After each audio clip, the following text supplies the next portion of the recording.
O que fez Sonic X Shadow Generation ser grandioso? Bora lá.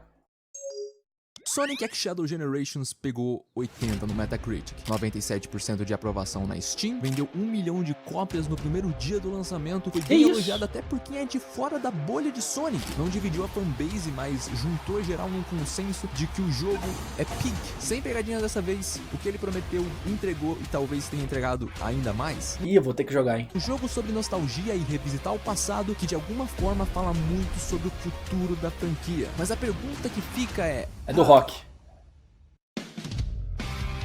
Se é do Rock...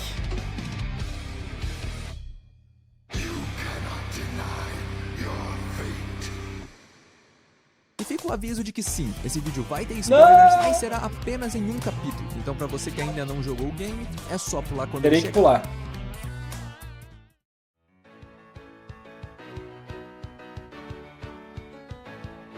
A fórmula Boost sempre foi a que melhor imprimiu a principal característica de um Não, Sonic. eu odeio esse tipo de gameplay de Sonic. Velocidade. Embora Unleashed Generations tenham executado ela com maestria, algo deu errado depois. Ironicamente, numa fórmula centrada em correr, faltou um passo adiante. Os controles, assim como o level design, se tornaram cada vez mais simples e limitados, levando Tem um jogo de Sonic que é tipo isso aí, né? Que você pode só deixar o bicho correr que ele ganha. a um retrocesso. Então, o que o Shadow Generations fez de Inclusive, gente, amanhã é meu aniversário, bora assistir Sonic 2. Manda aí umas doações pra gente assistir. Tem que mandar mensagem escrito Sonic 2 e não pode ter react. Inclusive, esse valor que tá aí não é o valor final, porque teve um monte de react que mandaram hoje que contabiliza. Depois eu resetar. Tava mais ou menos em 160 alguma coisa. Então manda aí pra gente poder assistir Sonic 2, pô. diferente para usar essa fórmula e ser tão bem recebido? Simples. Esse jogo finalmente levou o Boost ao próximo Parei 31 anos. nível. Uma nova camada foi acrescentada, 2 novos leques de habilidades. O Chaos Control é a habilidade base que você tem Porra, cara, aí eu acho que eu vou passar. Esse gameplay me é muito estranho. desde o começo e só precisa encher o medidor para poder usar. Enquanto ela pode ser interessante para pegar atalhos e skipar partes da fase, curiosamente semelhante a como funcionava no jogo do Shadow, a cereja do bolo aqui é parar o tempo, o que não só é útil para você economizar alguns segundos no timer, mas como também para usar objetos congelados como plataformas e descobrir novas rotas. Os inimigos também ficam vulneráveis e dessa vez você vai ter um motivo para querer destruí-los. Afinal, são eles que recarregam o medidor, o que também torna o Chaos Control um recurso finito. Então pense bem no melhor momento para usá-lo, porque caso contrário você pode ativá-lo aleatoriamente e aquela águia da Kingdom Valley não vai chegar a tempo de te dar uma carona. Maria, this is what you wanted, right? E isso incentiva que você rejogue várias vezes uma mesma fase para descobrir os melhores momentos de usar o Chaos Control. I'll overcome every obstacle with this power. Já os Doom Powers podem parecer só uma versão edgy dos Wisps pro Shadow, o que também não deixa de ser verdade, mas eles são melhores. Porque além de manter o mesmo ritmo do Boost, o jogo te dá muito mais liberdade de quando e como usá-los, sem precisar pegar algum poderzinho com tempo de uso limitado. Claro que ainda existem algumas condições para você usar um ou outro, mas mesmo nesses casos ainda existe uma boa liberdade. O Doom Surf precisa de água para ser utilizado. Tá, e eu acho que isso é meio óbvio. Mas assim que você chega numa área dessas, o uso dele é completamente ilimitado. E isso torna a travessia pela água algo muito mais prático e estiloso. O Doom Morph é o que mais se assemelha aos Wisps, porque precisa das Cara, não sei quem veio antes, Splatoon ou essa execução em Sonic, mas é muito parecida. essa gosma roxa para ser usado, mas mesmo ele te dá opções diferentes de como se lançar no ar. Mas as Doom Spears, por exemplo, não precisam de nenhuma condição. Você pode usá-las quando você quiser e atirar em até 5 alvos diferentes e isso me soa familiar. Ela é útil para ativar mecanismo e stunar inimigos que possuem algum tipo de spin ou escudo. O Doom Blast te deixa dar uma bicuda em aliens, não para ser uma forma maneira de combate, mas um meio de teletransporte para alcançar novas áreas. Mais do que um uso obrigatório para avançar numa situação específica, essas habilidades te geram novas opções na jogatina. E é aqui que mora o grande diferencial dos Doom Powers e do Chaos Control. Ao invés de funcionarem como um power-up limitado que troca sua gameplay para algo diferente, eles adicionam uma maior complexidade ao boost, abrindo um leque de novas formas de interagir com a fase sem perder o ritmo e a essência de reação rápida. O jogo tá sempre te incentivando a rejogar e experimentar usos e combinações diferentes dessas habilidades para encontrar novas rotas, atalhos e itens escondidos. E isso tudo só funciona porque o level design é construído seguindo essa filosofia de experimentação. Fases longas e, apesar de lineares, com várias rotas alternativas, muitas delas sendo muito bem escondidas e fazendo um excelente uso das habilidades. O level design de cada fase também parece se inspirar nos seus respectivos jogos originais, o que, somado aos controles mais precisos e a maior sensação de exploração, realmente faz você se sentir numa fase da Fórmula Adventure. Shadow Generations ainda é um boost no final do dia. Essas músicas são do jogo? São boas. Mas usando aquela pitada de essência dos Adventures. E não é à toa que funcionou tão bem. Eu gosto também como o jogo imprime a identidade do Shadow sem mudar a essência da jogatina, como o Homing Attack, que virou um teleporte que realmente atravessa objetos, e o Quick Step, que foi adaptado para um Quick Slide, que te dá mais controle e é mais estiloso. Olha, assim como muitos, eu nunca fui fã das sessões 2D em jogos boost modernos.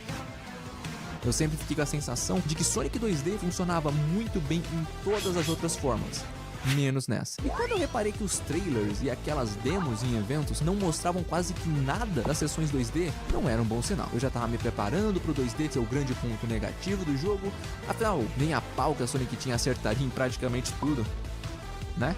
Controles extremamente responsivos, gerando um platforming preciso e suave. Novas habilidades sendo adaptadas perfeitamente para o 2D. Level design mantendo o mesmo nível de qualidade. Câmera dinâmica, que só reforça o quanto a Sonic Team teve um cuidado redobrado com o aspecto cinemático. Realmente, esse jogo é muito cinemático. É muito maluco também. Caraca, mano. Tá tipo, para, desacelera! Desacelera! Os caras, não acelera mais! Tem que se acostumar. Quem é de fora dá um choque, mas o jogo parece estiloso, né? É um tipo de jogo muito diferente. Do jogo, não só fazendo aqueles pequenos momentos onde o Shadow quebra aquela perspectiva 2.5D, mas sempre brincando com a câmera e tornando essas fases realmente um show à parte. Aqui, o segundo ato de cada zona foi transformado numa fase inteiramente 2D, o que fez com que as famosas sessões 2D das fases 3D fossem removidas, criando uma separação para os dois tipos de jogatina, o que faz sentido, né, para compensar o fato de que não existe um Shadow clássico aqui, né? E na verdade essa separação nem é de agora. Essas fases foram a melhor experiência que eu já tive com 2D na Fórmula Boost, e me mostrou que esse aspecto nunca foi realmente um problema, só mal executado. Cara, eu sempre curti os Hub Worlds dessa franquia. Eu passava horas nos Adventure Fields do Adventure só explorando e procurando emblemas e, claro, levando o Burger Man comigo. Mesmo no 2006 eu curtia a vibe e o ambiente de Soleana, mesmo com algum personagem morrendo sozinho aleatoriamente. O que dizer do Unleashed, né? Não dá por vilas tão vivas ouvindo aquela trilha sonora que beirava a perfeição, conhecendo os NPCs e gaivotas. O que eu quero dizer é que por mais que não fosse uma obrigação, eu sempre apreciei quando jogos tinham Hub Worlds com conteúdo. Mas eu não tinha essa exata mesma sensação com White Space do Generations até agora. Porque pegar esse Hub World, expandir e mesclar com as Open Zones foi uma sacada genial. Ao mesmo tempo que você mantém as ideias do Generations original e amplia o seu potencial, você aplica a fórmula atual e aproveita para refiná-la. 2 coelhos, uma cajadada. Tudo que você tinha no White Space do Generations foi mantido aqui, mas melhorado. Você tem acesso às fases, desafios e bosses, interação com personagens, sessões de plataforma intercalando seus pontos. Gente, de Sonic, como eu não manjo muito, eu vou ficar assistindo pra, né, entender e tal. Não tenho muito o que comentar. Então, desculpa, eu vou só apreciar, ok? De interesse, uma sala aconchegante, enfim. Os desafios de Atos estão mais curtos e fáceis aqui do que eram no antigo Generations, mas acabam sendo mais divertidos porque focam no uso das habilidades novas do Shadow, o que mantém aquele mesmo ritmo das fases normais, além de ser uma maneira legal de praticar cada uma delas. A única coisa que elas ficam devendo é um pouquinho mais de dificuldade mesmo. As notas musicais... As músicas são boas. Se for a música do jogo, tô gostando de todas que tocaram.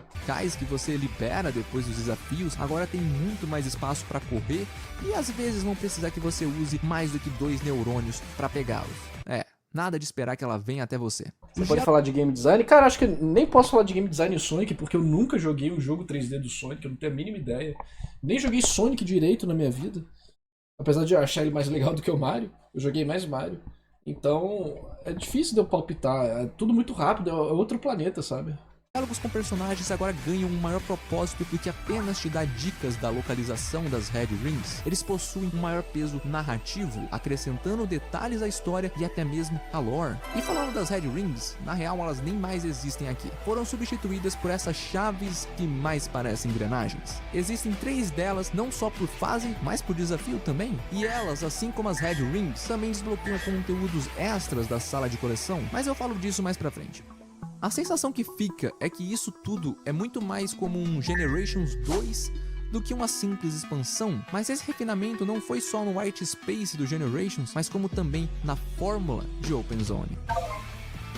Todas aquelas plataformas e trilhos no céu que não se integravam com o ambiente foram corrigidos. Agora eles fazem parte do cenário de maneira mais natural. O próprio design dessa nova Open Zone é muito mais orgânico. Ela pode ser bem menor que uma ilha do Frontiers, mas compensa muito na qualidade e polimento. As seções de plataforma, assim como todo o ambiente, é construído levando em consideração as novas habilidades. Então funciona quase como Essas câmeras são meio estranhas. playground para você experimentá-las. Aqueles desafios de puzzles que liberavam o mapa foram trocados para desafios de tempo, onde você precisa correr de ponto A a ponto B ou coletar anéis, tudo dentro de um tempo limite. Dá pra ver a Sonic Team experimentando que tipos de desafio funcionam melhor para um Sonic. Não é a câmera do jogo, é mod? Ah, tá. Embora a resposta seja meio óbvia, né? Lembra que eu falei que as Red Rings tinham sido substituídas por essas chaves? Então, existem 3 tipos diferentes delas: as de arte, música e história. Mas ao invés delas desbloquearem os conteúdos extras só por serem coletadas, aqui elas precisam ser usadas em seus respectivos baús que estão espalhados pelo White Space. Isso incentiva a exploração tanto nas fases como na Open Zone e cria uma integração legal entre elas. Fora que abrir baús é bem mais satisfatório.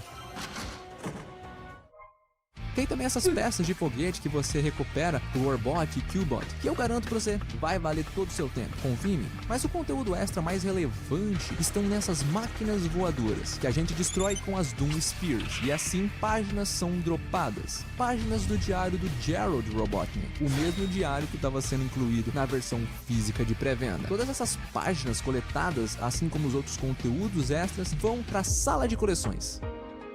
Os tipos de conteúdo extra aqui são os mesmos do Generations tradicional, com 2 novas adições: um resumo de história dos jogos anteriores, onde o Shadow teve algum envolvimento, algo que é bem útil para novos jogadores, e a Dark Rider marcando presença pela 2ª vez esse ano. E o mais relevante aqui, o diário do Gerald. Os registros feitos pelo avô do Eggman narram os eventos do Adventure 2, Battle, o jogo do Shadow e alguns outros detalhes menores. Ele pegou diversas peças da lore que estavam espalhadas em diferentes jogos e montou o quebra-cabeça, gerando uma narrativa única. Isso não só torna toda a história envolvendo o Gerald mais sólida e redondinha, como acaba sendo uma ótima recapitulação da lore pro novo público que tá chegando agora. Mas pra quem é fã de longa data, também existem detalhes novos, novas peças de lore que podem estar preparando o terreno pro futuro, porque na real, todo o quebra-cabeça envolvendo a família Robotnik talvez ainda não esteja totalmente completo. E cara, tem uma harmonia tão acertada na atmosfera dessa salinha, a música é tão relaxante quanto um lo-fi, mas ao mesmo tempo carrega uma melancolia que representa muito bem toda a trágica história do Gerald e a sua família. Shadow Generations conseguiu inovar a fórmula Boost, acrescentando toda uma nova camada de complexidade, trazendo de volta os ótimos level designs. Existe alguma outra franquia de jogo que tem o mesmo tipo de gameplay do Sonic 3D? Ainda por cima, corrigindo as seções 2D, ele também expandiu o White Space do Generations e refinou a fórmula de Open Zone, e tudo isso numa execução muito melhor Sim? Caraca. do que foi no Frontier. Nunca vi nada sobre isso. Ele pode ser um jogo menor, mas isso deu a Sonic Team a oportunidade de polir e deixar ele redondinho. Você nota, ele pode a fórmula de Open Zone, e tudo isso numa execução muito melhor Que Subway Surfer, caraca, alguém bane o filme. do que foi no Frontiers. Ele pode ser um jogo menor, mas isso deu a Sonic Team a oportunidade de polir e deixar ele redondinho. Você nota a atenção aos pequenos detalhes, como os personagens reagindo a você tentando atropelar ou pular neles, ou eles se virando pra falar com você, ou até no quão melhor projetados e práticos os menus e a interface são em comparação ao Frontiers. Shadow Generations provavelmente se tornou o Sonic 3D mais sólido que a gente já teve há um bom tempo. Mas esse jogo não trouxe apenas um maior polimento técnico, mas também mostrou o quanto a SEGA tá investindo na narrativa.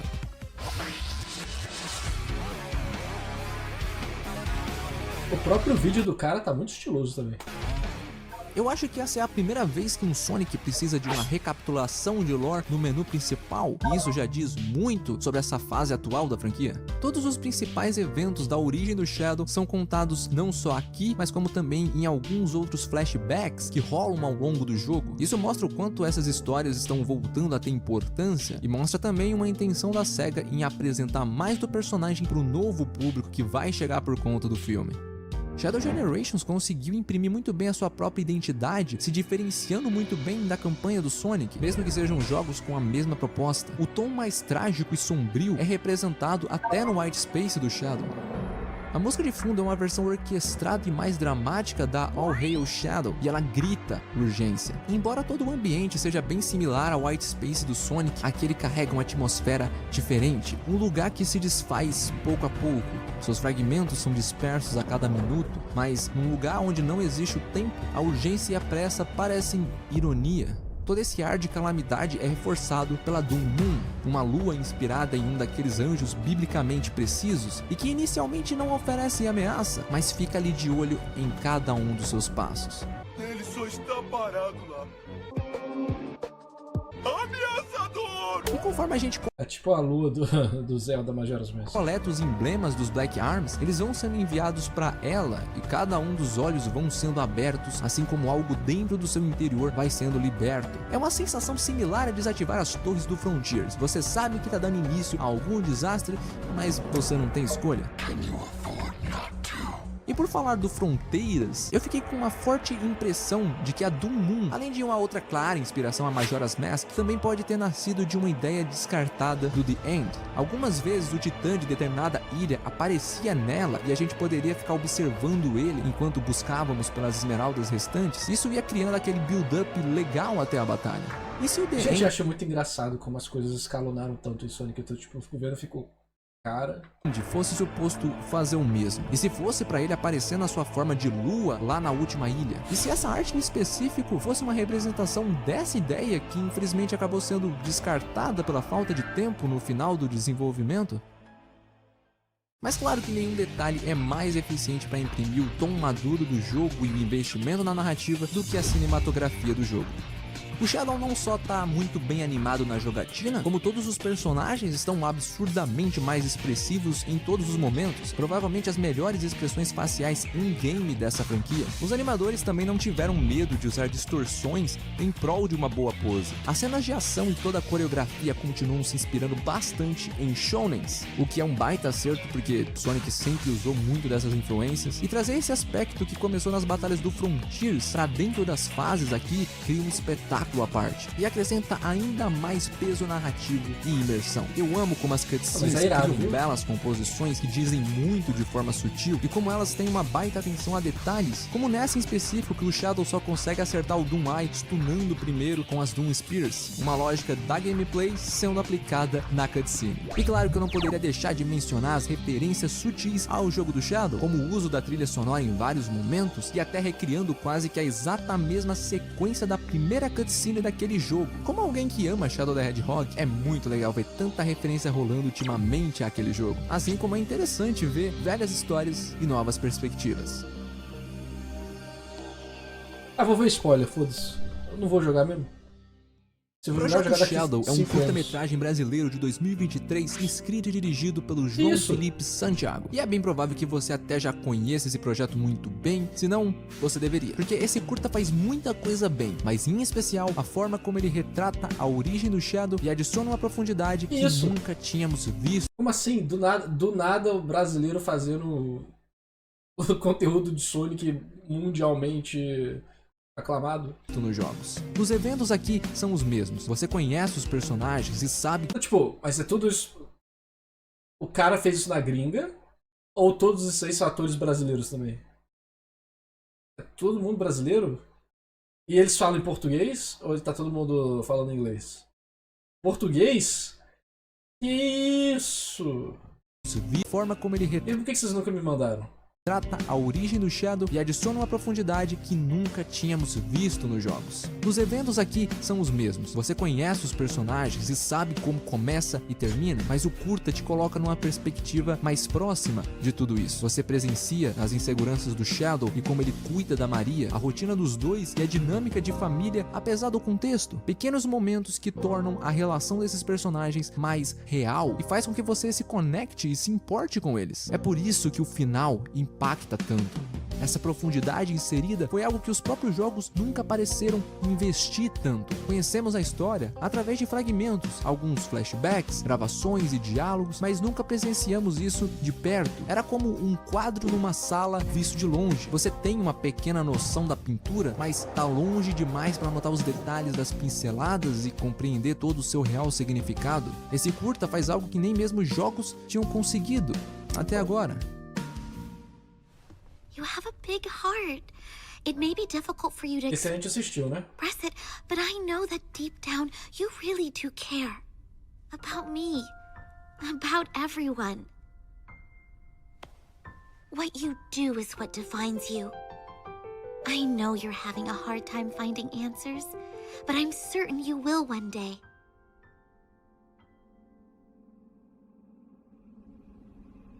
Then, you'll find even more people you can trust. O Dark Beginnings aprofunda a relação de irmãos do Shadow e Maria. Vemos pela primeira vez como a doença a afetava, e isso nos dá uma maior dimensão da gravidade da sua condição. Mas apesar disso, ela se mantinha otimista e esperançosa. O Shadow carregava os vários conflitos internos. Pesava para ele ser a forma de vida definitiva, mas ainda não são A forma de vida definitiva é ouriço. suficiente para encontrar a cura da Maria. Ele questionava sua verdadeira natureza por ter DNA dos Black Arms, mas a Maria estava sempre ali para trazer luz a esses conflitos. Até os traumas do Shadow tiveram uma ótima representação, mostrando como, apesar de ele ter seguido em frente, talvez lá no fundo nem tudo estivesse realmente curado.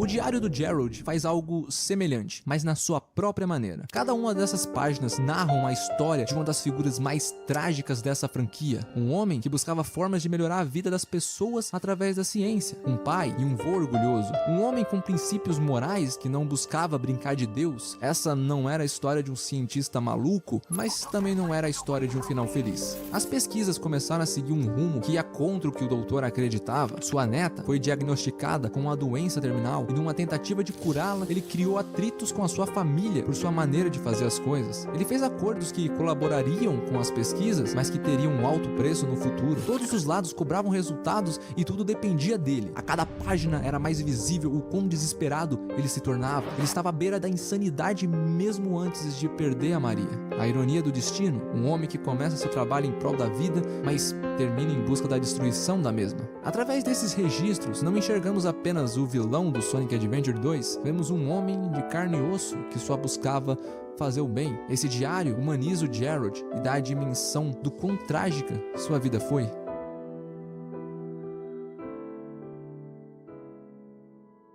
Esses dois pilares geram exatamente o aprofundamento que essa história e esses personagens precisavam, o que dá um peso muito maior à narrativa da campanha. Ver o Shadow tendo a oportunidade de encontrá-los novamente tem uma carga emocional muito maior agora. E os diálogos que a gente tem com eles no White Space soam muito mais trágicos. Agora você entende toda a pressão que o Gerald estava tendo de lidar, você entende como a doença da Maria a afetava e como apesar disso ela se mantinha esperançosa sobre voltar para a Terra. Você realmente enxerga a família do Shadow ali. E pela primeira primeira vez, ele tá tendo de lidar com a oportunidade nas mãos de salvá-los, mas onde tudo diz que ele precisa deixá-los partir. Não é sobre mudar o que foi no passado, isso não é sobre o que poderia ter sido, isso é sobre dar um último adeus e aceitar as coisas como são. Pode parecer uma história simples, mas Sim, eu estou acordado, não estou dormindo. Estou só prestando atenção, pô.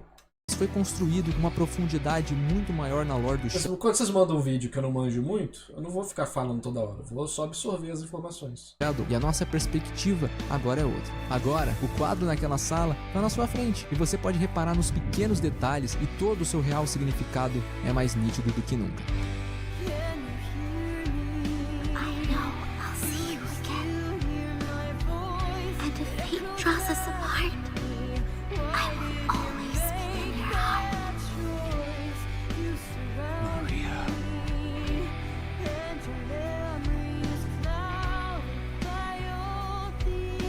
Wait. Não, eu não vou escrever mais o Battle Hentai não, vou copiar a história de Sonic, foda-se. Só com humanos ao invés de ouriços. Pronto, vai ser best-seller, acabou-se.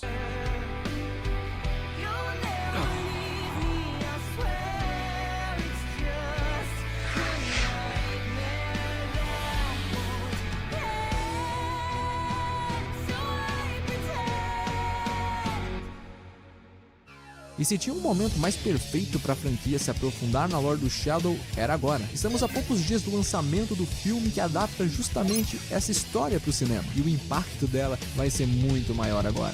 Shadow Generations foi importante até para fazer a gente entender melhor a grandiosidade daquela história. Mano, vocês estão tá tudo me hypando muito pro Sonic 3, mas a gente tá no 2. O Sharpen mandou 30, o primo do Tsukishima mandou 10. Deve estar em 180, 190 reais. Quase na metade. Acho que até o final do mês. Pô, agora vocês vão ter que ser obrigados a financiar Sonic aqui na live pra gente ver o filme em live. Lembrando que o filme fica disponível pra todo mundo ver. Só que fica em outro site, né? Pra não dar problema. E... eu tô há anos pra ver. Foi sair o 3, eu descobri que já tinham visto 2 sem mim. Eu fiquei, porra, viram 2 sem mim, mano. Vê se pode. Eu fiquei sem assistir, agora tem que ver com vocês. E eu só queria acrescentar que o projeto Shadow foi tão à frente do seu tempo que previu a Maria ajudando o Gerald a projetar o design dos Air Shoes. Os diálogos opcionais como NPCs aqui podem parecer um elemento mínimo do jogo, mas eles dizem muito sobre esse maior investimento nas narrativas dessa nova fase da franquia. Alguns diálogos são comentários sobre o desenrolar da própria história, coisas simples, mas que tornam o enredo mais imersivo e o White... Tô só deitado aqui curtindo o vídeo bom. É bom, assim... muito feliz quando vocês mandam um vídeo bom. Espero que a galera do YouTube não fique incomodada de eu só estar assistindo o vídeo, porque eu não posso falar muita coisa. E que o criador do vídeo também não fique incomodado caso eu poste isso no YouTube. Mas é um vídeo bom, fazer o que? Vídeo bom de um assunto que eu não conheço, mas tem interesse. Se chegar a parte da gnose eu falo da narrativa, mas ele comentou por cima ali, né? Então, como eu não tenho contexto nenhum, eu só estou aprendendo. Space mais vivo, além de ser uma Então eu sou a segunda opção. Pô, quando saiu o Sonic 2 eu nem fazia live direito. Se fazia live, pô. ótima maneira de desenvolver mais deles. É tão bonitinho ver o Big comentando que chamou o Gerald pra pescar porque percebeu que ele tava muito tenso, mas também é de partir o coração ver ele dizendo que espera eventualmente poder pescar com a Maria um dia. E como não comentar do quão bem... Comentário obrigatório sobre a Rouge, né? Ai, papai.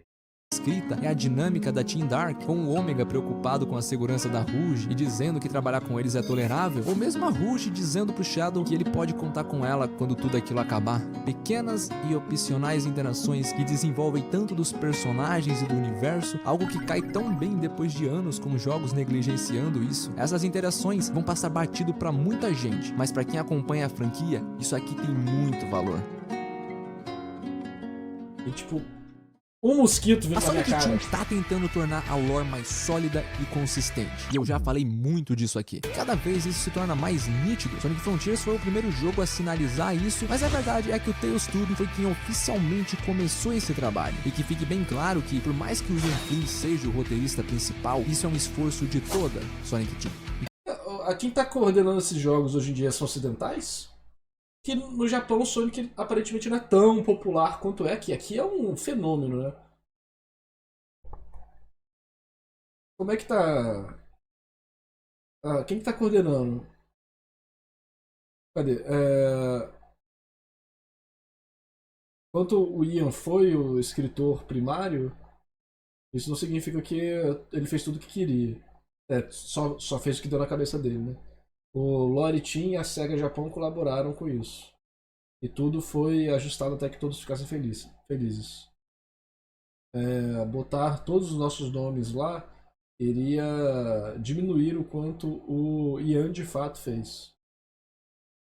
Já que isso não era a nossa função. E cara, isso é muito necessário, porque ao longo dos anos, várias peças da lore eram espalhadas por diversos jogos e agora finalmente estão tentando encaixar cada peça e montar um universo mais consistente. É por isso que quando rola uma ou outra referência específica a jogos anteriores, enquanto alguns acham forçado, a minha mais genuína reação é tipo... Well then, it'll be a danger time! You're getting me! Inclusive, Que isso, em Shadow gente? Generation, Que isso? é tipo... Well then, it'll be a danger time! Isso é do quê? Isso é referência ao quê? Me deixem dentro da referência. O cara surtou aqui, pô. O cara surtou aqui, mano. O cara cuspiu água no quarto todo. O jogo do Shadow. You're getting me! Inclusive, em Shadow Generations, o esforço de criar uma continuidade segue sendo bem nítido. A conexão que ele faz com Sonic Adventure 2, usando a esmeralda falsa, é genial, porque mais do que uma mera referência, essa conexão tem todo um real propósito na história. Ela é responsável pelo twist no encontro com o Sonic, e é um baita exemplo da escrita inteligente do Ian Flynn, mas também de como criar conexões entre os jogos pode ser útil. Mas aqui, o principal meio de continuar tornando a lore mais sólida é o Diário do Gerald, que aborda os eventos de vários jogos numa única narrativa. E a escrita do Ian Flynn segue impecável, dando contexto até para detalhes menores. Mas mesmo que essas peças ligadas ao Shadow e ao Gerald tenham sido devidamente reencaixadas, esse quebra-cabeça ainda não tá completo. Se o Robotnik era o avô da Maria, quem que era o pai? Era o Robotnik filho, que é o gordinho da direita? É quem ele? Já apareceu? Ele é relevante? Não que... Ela é prima do Eggman? Ah, Maria é um produto de experiências, tá. Mas, tipo, o Eggman trata ela como filha ou como neta? Ou como filha neta? Não conheço de Sonic, gente, desculpa. Ela é neta dele mesmo, ok. Mas... E o pai dela? É relevante na história? Não? E isso diz muito a respeito do futuro. O comandante da GUN, agora oficialmente batizado como Abraham Tower, ou Abe para os mais íntimos, é quem recebe o Diário do Gerald, que O foi Abe era a criança que tava lá, a gente viu isso na animação, hein? Que o cara aí era o amigo do Shadow quando ele era criança. recuperado por um membro da GUN que se identifica como T. Claro que isso pode não ter nada a ver com nada e se tratar de um membro aleatório, ou pode ser outra canonização completamente inesperada, mas muito bem-vinda, se me permite dizer. Só que o mais relevante aqui, na real, é que o diário revela duas novas informações interessantes. A primeira delas é que finalmente temos uma menção aos dois filhos do Gerald, que ainda não sabemos os nomes, mas sabemos agora que ambos seguiram os passos do pai como cientistas, com a diferença de que um seguiu o lado da robótica, sendo esse provavelmente o pai do Eggman, e o outro o lado da arqueologia, sendo esse o pai da Maria. A segunda nova informação relevante, que inclusive também é mencionada fora do diário, é de que a Maria... Cara, toda a família deles é tipo todo mundo igual. Todos os doutores Robotnik, tipo... Então o Gerald Robotnik não é o mesmo Dr. Robotnik que a gente conhece. Do Eggman. É tipo, eles só são tipo pai e filho iguaizinhos, é tipo isso. Ah, tá. teve uma irmãzinha enquanto estava na Ark. É a E eu acho genética da muito calvície. provável que isso sejam apenas curiosidades para encher linguiça. Em vários registros do diário, o Gerald escreve mais sobre a sua família, e isso me deixou com a sensação que todos esses novos detalhes possam indicar um certo interesse da Sonic Team em se aprofundar mais na família Robotnik, e talvez a gente já tenha até tido sinais disso antes. A irmã da Maria deve estar com mais de 50 anos nos tempos atuais, talvez com filhos. O Gerald é avô do Eggman. Ah, tá, ok. Por isso você tava falando que os dois são primos, né? Ok, agora faz sentido, pô. O cara tá... Esse Gerald é muito velho, então, pô. Essa história Passa gerações, 2 gerações antes. filhos e família, e talvez até tenha seguido os passos do pai e se tornado O arqueólogo. nome do Eggman é Ivo Robotnik. Tá. E aí o pai do Eggman ninguém sabe o nome. E aí tem o avô que é o Gerald. Ok. Mas quem é ela? Essa personagem de cabelo rosa nunca apareceu em nenhuma mídia de Sonic, mas ela apareceu lá em 2022 no primeiro episódio do Tailstube, entre vários humanos do Unleashed. Na época, muita gente, inclusive eu, acreditou que poderia se tratar de uma personagem do Frontiers, que ainda não tinha sido lançado, e acabou que não era o caso. A hipótese de que seria um design de personagem descartado do Unleashed também não faz muito sentido, porque o art style dela é diferente, menos caricato e levemente mais realista, algo mais no estilo da Maria e do Gerald. E essas poderiam ser roupas de uma arqueóloga? Então foi aí que muita gente começou a teorizar de que essa poderia ser a irmã da Maria, ou talvez sobrinha, se a gente levar em conta que ela não parece ter mais de 50 anos. Sendo ou não, eu ainda acredito que se trata de alguma futura personagem. Ela não foi colocada ali sem um propósito. Fato é que esses maiores detalhes na família Robotnik, essa personagem misteriosa e até a volta da presença da Mas quem desenhou essa fanart desenhava muita fanart de Pokémon, já digo isso. Gun poderiam ser sinais da Sonic Team preparando o terreno para o futuro. As próximas histórias já começaram a se desenrolar e o quebra-cabeça só tá no começo. Então, e era suposto esse capítulo terminar aqui, mas tem esse pequeno tópico que era pra Que estar... o Shadow tá com asas das trevas, daqui a pouco vai tocar o One Winged Angel pro Shadow. no primeiro capítulo, mas ele teria um certo spoiler, então eu passei pra cá, sinto muito pela bagunça. O Shadow não se transforma em Super no final do game, já que as esmeraldas estariam com o Sonic. Então, pra contornar isso, a forma Super desse jogo foi substituída Vai virar o Devil Jin, né? Devil Kazuya. pelas Doom Wings, o que acaba dando uma identidade mais original pro jogo. Depois que você as desbloqueia lá no final, você é livre para usá-las para planar livremente a custo da barrinha de boost. O que não só é divertido para explorar o White Space, mas também para rejogar todas as fases e experimentar os atalhos. A Radical Highway tem até um level design tanto com caminhos para se ir a pé quanto usando as asas. E existe até um ranking separado pro uso delas, o que torna mais... Esse jogo, especificamente, mas esse estilo de jogo, mas esse jogo aqui, parece que é tipo... o cara enfia um cano na sua cabeça e começa a derramar uma jarra de dopamina, sabe? Tipo, fica doidão aí, meu filho, fica doidão. Você jogando fica... Parece muito frenético esses jogos, cara. Não sei se eu aguento não, eu tenho ataque cardíaco jogando. Justo os recordes de tempo. Eu inclusive arrisco dizer que nos jogos modernos, esse foi o que conseguiu lidar melhor com a forma Super como algo desbloqueado no pós-game, sendo inovador em alguns aspectos e acrescentando uma rejogabilidade muito interessante.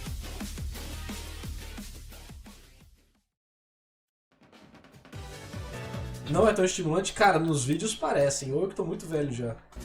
31 anos Sonic bateu. Colors, lançado originalmente pro Wii, já era lindo para aquele console e ele envelheceu. Só que quando a SEGA resolveu trazer o remaster dele, algo deu errado. Inserir um monte de luz de maneira forçada não torna o jogo mais bonito, fora os vários outros problemas. Mas se tem algo bom nisso tudo, é que pelo menos a SEGA aprendeu e foi na contramão disso tudo ao produzir o remaster do Generations. Em vez daquele embelezamento de maneira forçada e superficial, as alterações aqui foram mais sutis, resolução e frame rate elevados, texturas e interface devidamente ampliadas, cores levemente mais vibrantes e algumas outras pequenas mudanças. Se você comparar os gráficos atuais e os originais, vai perceber que houveram melhorias, mas na jogatina mesmo, tu provavelmente não vai reparar nada. Se um jogo se sustenta bem graficamente, às vezes as melhorias sutis são mais benéficas do que uma mudança superficial. Para que houvesse uma real repaginada completa, seria mais o caso de um remake e não um remaster. Mas existem vários outros jogos na franquia que se beneficiariam mais de um remake. E na verdade, talvez isso já esteja meio que para acontecer, né? E assim como os gráficos, os novos conteúdos também não alteram o jogo tão drasticamente, mas ainda são adições e mudanças muito bem-vindas, e algumas até bem necessárias, como a remoção daquela tralha de launcher, adeus telinha de erro do Configuration Tool. Mano, o Sonic Generations conseguia ser tão imersivo na sua ideia de voltar no tempo que eu me senti em 2004 tendo de mexer nas configurações fora do jogo. Por fim, agora temos todas as configurações no menu do jogo, assim como a opção de reativar o sisteminha de vidas, aprende Colors Ultimate. Temos também mais slots de salvamento para alegria da galera que zera o jogo 2 vezes por mês. Recebemos o suporte a português do Brasil. Os dois Sonics ganharam o Drop Dash, e eu devo dizer que a minha memória muscular de Sonic Mania agradece. Mas ainda é estranho que o Drop Dash não funcione nos desafios pro Sonic clássico, provavelmente para evitar que você tenha vantagens. Só que mais estranho é que o mesmo não acontece com o moderno, já que ele pode usar sempre, até quando você não quer. E esse é um dos problemas, às vezes você segura um pouquinho mais o botão e o Sonic vai com Deus. Uma maneira de ativar e desativar o Drop Dash seria a melhor saída, mas pelo menos o Drop Dash do Sonic moderno é quebrado e dá pra tirar umas vantagens. Mas de longe, a alteração mais importante é que um dos espinhos do Sonic clássico tá maior e eu não ligo nem um pouco porque existem skins. Os modelinhos todo poligonais do Sonic Jam e do Sonic Adventure curiosamente funcionam muito bem e são muito bonitinhos. Eu nunca mais vou tirar eles. O Shadow também ganhou a skin do Terios, mas eu acho que ele seria um pouquinho melhor se os espinhos fossem mais como os do Sonic do que como os do Knuckles. E pode ser a minha carência de Chaos falando mais alto, mas o resgate de Chaos foi uma das coisas que eu mais gostei, apesar de ser algo bem simples. São 3 deles escondidos em cada ato, similar aos Red Rings, só que às vezes eles se escondem em lugares muito mais criativos, e conforme você os resgata, eles vão indo pro White Space e tornam o ambiente ali muito mais vivo, fazendo suas referências ao Chao Garden e outras palhaçadinhas deles. E serem todos Chaos com modelos únicos e não 59 cópias do Cheese também é um ponto positivo. Só acho que seria mais legal se você pudesse escolher um deles para ficar te acompanhando o tempo todo, daria um maior propósito pro resgate de Chaos. Mas a alteração que eu menos esperava e que foi a mais desnecessariamente polêmica foi a reescrita dos diálogos. É provável que a Nossa, reescrever diálogo do jogo? Negócio estranho. Isso não é comum, não. Bizarro. SEGA tenha decidido regravar todas as vozes para torná-las mais consistentes com o elenco de dublagem atual, e nisso foi dada a oportunidade ao Ian Flynn de fazer algumas alterações nas falas, mas nada fora pequenas mudanças. Ok. É que normalmente reescrever diálogo dá merda, sempre dá merda, mas se o cara é bom... Porque a maior parte do investimento já tinha ido para a campanha do Shadow. Então, acabou que muito foi discutido se essas mudanças foram para melhor, pior, ou se elas sequer faziam diferença. E na minha visão, a maior parte das mudanças foram sim boas, mas eu tenho minhas ressalvas. Eu prefiro ver o Sonic e o Tails finalmente reconhecendo lugares que fizeram parte da história deles do que com a amnésia. A gente já tem um ouriço encarregado disso. A caracterização dos personagens também parece mais apropriada e eu gosto daquela pitada de referência. Afinal, esse é o propósito do jogo, né? Mas alguns diálogos novos são sim inferiores aos originais. E o pior é que às vezes eles nem se encaixam no novo contexto. Thanks, Sonic. Now then, tell me, where is the rest of my island? E é aqui que mostra O Sonic comeu a ilha dele.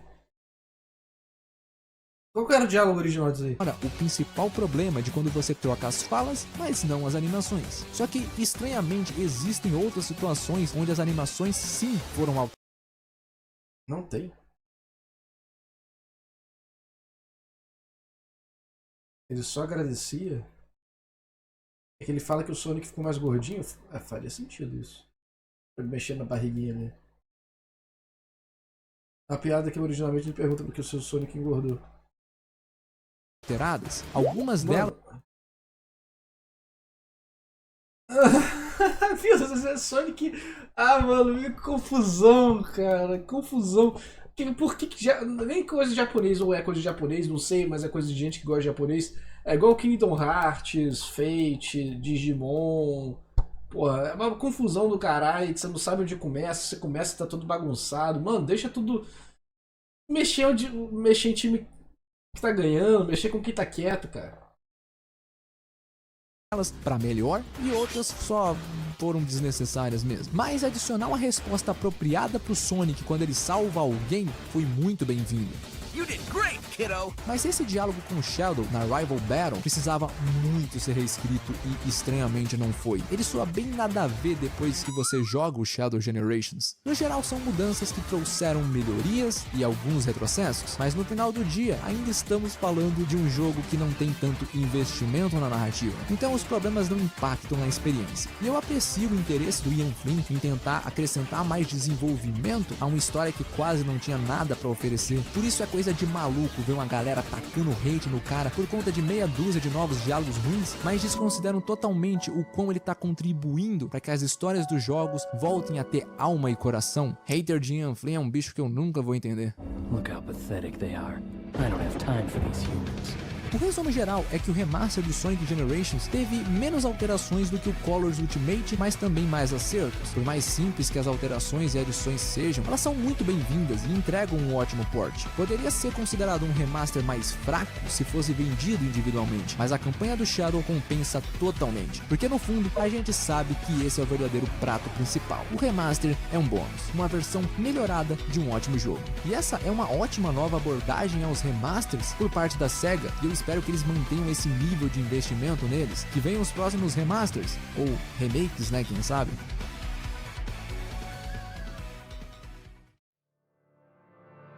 Falhas. Bora falar dos problemas porque eu já elogiei demais aqui. Né, o cara elogiou por 35 minutos. E eu sei que entrar nesse tópico depois daquela tela de título foi anticlimático, mas vai fazer sentido. Dificuldade. Tá aí uma palavra que a Sonic Team desaprendeu depois do Unleashed. Mas o meu problema aqui, na verdade, não é com a falta de dificuldade em si, mas com a facilitação do ranking. O que me fazia curtir o sistema de ranking antigo era que ele não avaliava somente a sua velocidade, mas também os pontos que você ganhava por destruir inimigos, pegar Red Rings, passar por argolas, usar Wisps, fazer tricks e etc. Então para você conseguir os melhores rankings, você não precisava só ser rápido, mas dominar todos os aspectos da gameplay. Sonic Generations já tinha uma forma mais simplificada de ranking que apenas avaliava o seu tempo e anéis, mas ele compensava pela existência do Perfect Clear, que era uma espécie de bônus que você ganhava por terminar a fase sem morrer. E ele era obrigatório para você tirar o ranking S. Mas por algum motivo esse bônus foi removido do Shadow Generations, o que resulta no fato de que você pode morrer várias vezes e ainda tirar um ranking S, já que o tempo é basicamente a única coisa que conta. E isso não faz o menor sentido. De todos os jogos recentes, esse literalmente seria o que mais combinaria com o sistema de rankings antigo. Imagina se o jogo avaliasse também os pontos ganhos por usar os Doom Powers e o Chaos Control, por coletar a chaves e destruir inimigos. Seria mais um incentivo para você dominar as novas habilidades e tornaria o ranking S muito mais gratificante. Agora eu preciso perguntar, where's the damn Shadow the Hedgehog level? O fato de que no jogo existe Sunset Heights e até mesmo Chaos Island, mas não tem uma única fase do jogo do Shadow é no mínimo bizarro. Westopolis, Glyph Canyon ou literalmente qualquer fase do jogo seria meio que uma obrigação, então é difícil não terminar a campanha sentindo falta de alguma coisa. Mas quando a gente para pra pensar que realmente os únicos problemas do jogo foram a falta de uma fase e um pouco mais de desafio nos rankings, isso é um ótimo sinal. Todos aqueles problemas de polimento do Frontiers não se repetiram. A SEGA e a Sonic Team estão ouvindo o feedback do público. Shadow Generations é uma experiência sólida, com mínimas falhas, que realmente investe em todos os aspectos, se tornando provavelmente um dos melhores jogos da franquia. E cara, é insano ver que o ano do Shadow realmente tem feito jus ao nome. Ele nem sequer acabou, o filme tá quase aí e tem a DLC dele também. Por isso, ainda vai rolar mais Shadow nesse canal. Esse jogo é o resultado de quando todo o potencial da franquia é usado. É o reflexo de uma maior confiança por parte da SEGA e Sonic Team. A fase insegura dos jogos acabou. Eles não só tiveram a coragem de trazer tantos elementos que foram tão criticados no passado, mas como também ouviram aquelas críticas e fizeram as devidas correções. O tom sombrio das narrativas e o aspecto edgy do Shadow foram trazidos de volta, mas na dose certa, de maneira mais natural e menos forçada, acertando em cheio em como trazer uma experiência com identidade e a altura do personagem. A SEGA e a Sonic Team aprenderam a lidar com o passado, porque nunca foi sobre fugir dele, mas usá-lo para crescer e se tornar algo melhor. Não dá para apagar o que foi, mas dá para aprender e evoluir. Esse jogo é literalmente sobre isso.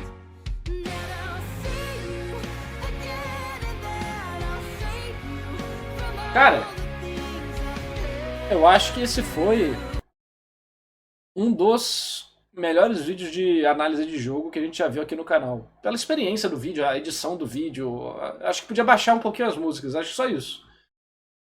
E cara, tem 3 mil inscritos. Ah não, né? Porra, pelo amor de Deus, chat. Vocês vão se inscrever no canal do cara, né? Vocês vão se inscrever no canal do cara, né? Cara, 3 mil inscritos. Esse é o tipo de vídeo que só canal pequeno consegue fazer. Sabe por quê? Porque se eu demorar 5 meses pra fazer um vídeo de 40 minutos e ele pegar 17 mil views, eu me mato. Entendeu? Eu me mato porque eu não vou ter o que almoçar no dia seguinte. Então, cara, valorizem canais pequenos que podem fazer essas coisas. Porque depois o YouTube, ele começa, agora a gente tá falando de algoritmo mais cedo, né? O YouTube começa a massacrar o seu canal para você fazer coisas que vai fazer sucesso com o público geral, casual. E você perde o que faz o seu canal especial. Algumas pessoas, muito especificamente, conseguem, né, superar isso. Eu não consegui. Meu conteúdo é muito técnico, muito específico, eu não apareço. Então eu chamo pessoas que são fãs de obras. Aí depois que essa obra não tem mais vídeo, a pessoa para de ver o canal, mas não se desinscreve, e aí isso buga o algoritmo, né? No canal pequeno é a melhor coisa que tem, cara. Melhor coisa que tem.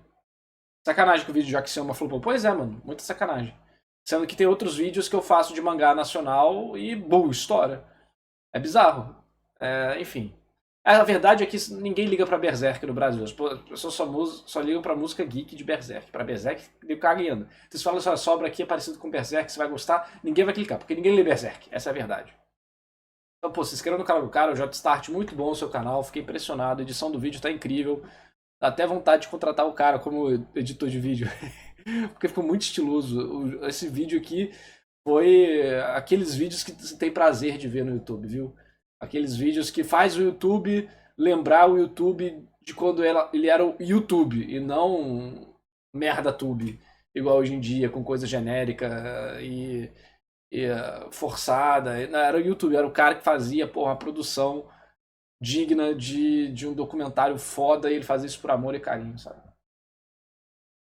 Não, eu tenho mais de um editor, pô. Cada editor faz uma coisa diferente, vocês não sabem. Eu tenho editor pra vídeo de Bleach, eu tenho editor pra vídeos gerais, eu tenho editor pro canal secundário.